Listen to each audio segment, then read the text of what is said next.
ចាសួស្ដីស្ដីបាទ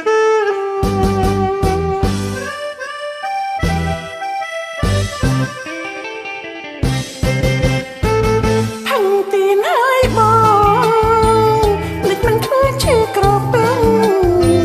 ខ្លួនកាន់តែចាំអង្តែមានលុយស្រវងអានចង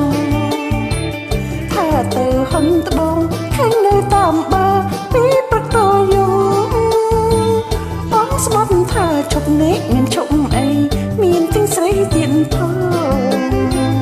បងនៅទិញត្បូងរួចជាងទៅយល់ក៏ខ្យល់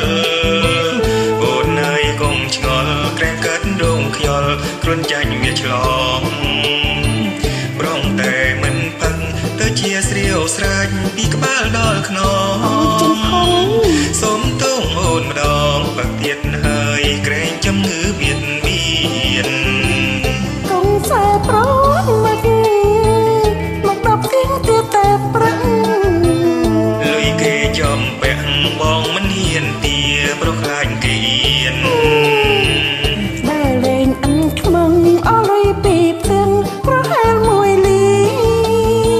មើលអូនទីទៀនបងលាហើយយកបងទៅលំពីអ្នកបងយកបងទៅលំបៀនឲ្យបានរក្សាបងចេះធ្វើការរកស៊ីអូនចេញទៅ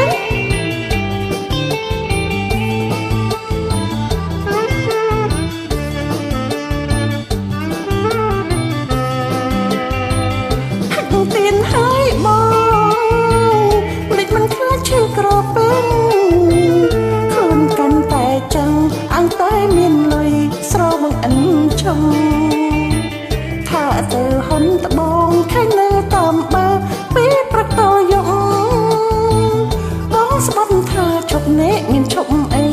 មានទិញស្រីទៀតផងបងដើរទិញត្បូងរួចឈៀងទៅយល់ក៏ខ្យល់អូនអើយកុំឆ្ងល់ក្រែងកើតរោគខ្យល់គ្រុនចាញ់វាឆ្លង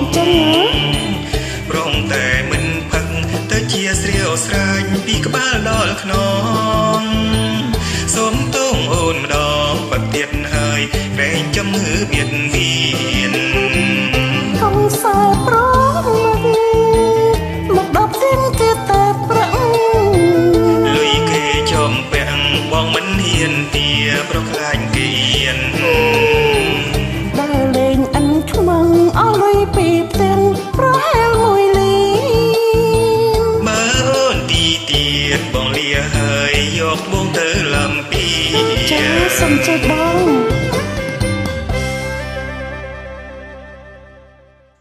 ចាគុណ